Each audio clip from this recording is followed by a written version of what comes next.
muş orunlu bizni cem buluşukta şerait hazırlap vergen bizni muş hizmetke muvaffak kılan Cenab-ı Allah'a hamd etişiren. Demek ki bizim muş orunlu cem buluşumuz nurgun tosalgulağa duş geliş arkalık tosalgulağını yenip ötkendiğin kin farkına bakkan bir mesele.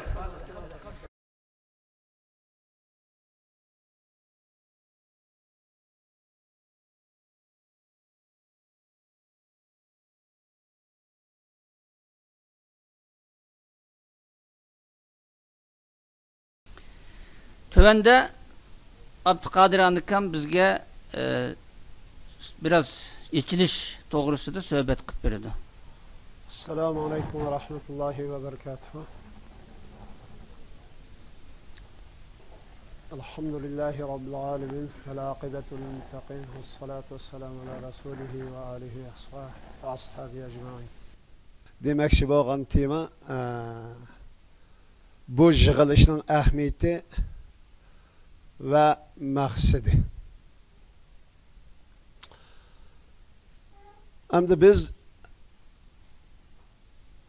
hemmimiz bir köpünce valla dinde okuyan, İslam dini de okup, özünün Şarkı Türkistan halkının aldığı mecburiyeti, dini, İslami ve milli mecburiyetin eda kılış yolunda hicret kılıp çıkıp, dünyanın her kayısı caylarında ilim tahsil kılıp, ilim igellep, bu okuyan ilimini Şarkı Türkistan'da elip veriş imkaniyeti bulmay, dünyanın her kayısı caylarına tar kılıp, mahacirette yaşap ketip ağan karındaşlarına asasi, karındaşlarını terkip tapkan, asasi golluk ilim adamlardan terkip tapkan bir grup oldu. Hem de bugün Şarkı Türkistan halkının üstedeki en ağır facia şu ki milletini Xitay yok etmekçi. Ne için? Şarkı Türkistan'dan ibaret bu mol, astı, üstü baylık bilen tolgan kang munbet tüfrakını Xitay tüfrakına kateveleş, Xitay tüfrakının ayrılmaz bir kısmı aylandırıveriş maksadiga yetiş için Şarkı Türkistan halkını tamamen yer şehirden yok kılıp bu milletini Xitay terkibiga aylandırıp ötüşten ibaret rezil qarniyetiga yetiş için bugün çoğu ciddi hareket edip bağmakta. Muşa hareket Xitay'nın muş rezil qarniyetiga yetkizmeslik için biz bugün asası çoğu bir siyasi irade, bir siyasi maksat ve siyasi fikir uyuşturuş için toplandık. Yani bugün her kandak bir milletin millet bulup şekillenişi de kim bolsa bulmaydıgan iki amil var. Biri ilim adamları, biri iktisat adamları. Bu ilim adamlarının, iktisat adamlarının fikrini birlik keltiriş, ruhini birlik keltiriş, bu iki güçünü birlik keltiriş arkalık bir milletin şu an yetekçilik rolünü, bir millet yetekçilik kılış rolünü emelge aşırışta kim bulması bulmaydıgan çoğu siyasi irade şekillendiriş bizden aldığımızdaki muş ottağın qarı gözünden, muş ottağın qarındaşlarımızdan şu birden bir mesuliyet. Bu siyasi irade zaten nimeden ibaret? Bu emmeyle bildiğin bir nokta. Ama bu emmimiz bilişte xilmi-xil düşündürümüz, xilmi-xil şekilde ufkumuz. Bugün yukarı deyilgenlikte Xitay bu tüfrakını kativeliş, bu tüfrakını Xitay tüfrakı kativeliş için bu milletin yok kılıp ötüşüne ibaret bu garzı yetiş için maarifta, siyasette, iktisatta, barlık taleplerde Xitay tamamen özünün çoğu siyasetini tanışıp menip bu milletle tamamen çoğu nereden yoktu işleyen ideolojiye cihetten yoktuşka kadem koymaktı. Bu milletning tüp ideologiyasini uyushtirgan nima degan chaqdan bu milletning itiqodi. Itiqodi nima? Islom. Bu milletning mavjudiyati nima? Islom. Bu milletni millet qilib turgan narsa nima? Islom. Biz bu milletni yetaklayotgan narsamiz Islom. Bugun bu yerda o'tirgan qarindoshlar va sirti bizning televizor hikoyalar orqali bizni anglayotgan, bizni tingshayotgan, bizga diqqat qilayotgan qarindoshlar deydigan gapimiz shuki, bugun bu dinni, bu islom dinni bir tashviq qilib qo'yishlam shaklida emas, bugun buni fikriy holatga keltirishimiz lozim. O diniy da'vat, diniy tashviqot qilib qo'ysaqlar bo'ladi degan formuladan chiqib, bu Sharqiy Turkiston xalqiga, Sharqiy Turkiston xalqining bugungi qulluqdan qutulish uchun bir siyosiy iroda shaklida shu maydonga chiqish uchun tirishimiz lozim. Buni qanday qilishimiz lozim degan chaqmamizda bir fikr, bir yetakchilik rolga ega, yetakchilik ahamiyatga ega. Bugun Xitoydan qutulishning shu birdan bir to'g'ri iddisi Qur'on sunnatning yetakchiligi ostida. Ya'ni Qur'on sunnat demaydigan bir musulmon yo'q dunyoda. Ammo bugun Sharqiy Turkiston xalqining siyosiy mustaqilligiga elib boradigan shaklda tushuntirishimiz lozim demoqchi. Shuning uchun biz buningdan keyingi o'zimizni tanishib, o'zimiz bir ism berib, o'zimizga men buningdan keyin mundaq eda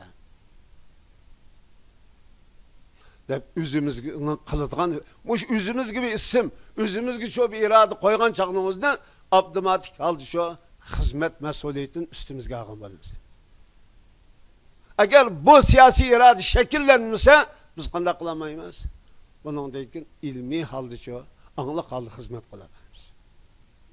Bugun bu yerga yig'ilib shu mayli qanchalik bo'lishdan, cho'ng va buyuk, kichik bo'lishdan qat'iy nazar ma'lum siyosiy irodani shakllantirgan qarindoshlar bugun bu yerga to'plandi. Bugun Xitoy bu yer yuqorida hidoyat lozim dedi, xilma-xil mazhab, xilma-xil tushuncha, xilma-xil ko'z qarashlar vatanga chirib, bugun Xitoyning ishiga keldigan shaklda musulmonchilik shakllangan. Aslida Xitoy bizning dinimizdan, islomimizdan qo'rqishi lozim. Bugun nurg'un qarindoshlarimiz hijrat ismi bilan chet elga chiqyapti. Bu yerda Xitoyga qarshi turmaslik sharti bilan chiqqan qarindoshlarimiz birdan bir suhbat o'tkazdi. Nimishqa biz Xitoyga qarshi tursak millatchi bo'lib qolamiz. Vatanchi bo'lib qolamiz degan. İslam dini vataningni, millatingni suyishga buyurmasa nima ish qiladi? Nimaga buyuradi? Bir havoga xizmat qilishga buyurdi buni. Ya dengizga xizmat qilishga buyurdi. Nimaga buyuradi?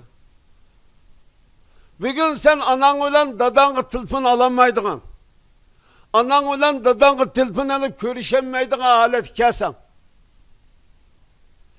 Bugün senin gururun, izzetin, şerpin bağın adlarını, kız karındaşlarını, Xitoydan ibaret bu necis millet ko'liga echirib ketib, xalqan şekilde ishiltayotganligini ko'zdan ko'rib turib, bu Xitoydan ibaret bu komünist, bu dinsiz düşmanga qarshi turishning o'zini milletçilik deb to'ntayotgan zihniyat nima? Acayip geçinişlik hem de. Acayip korkunçluk.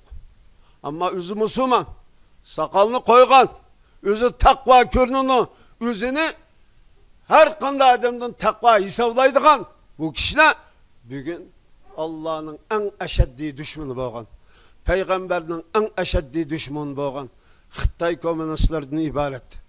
Bu tecavüzçi, bu yavuz düşmanni düşman deb tanımaydigan holatga kelib qolishi bizni haqiqatan jiddiy islomiy jihatda jiddiy bir harakat qilishga, yangi fikrni Qur'on sunnatning asos tüp ro'yini siyosiylashgan holatda Sharqiy Turkiston xalqining manfaatiga uyg'un shaklda tunishtirib anıltışımız hemmimizin ortak mecburiyeti.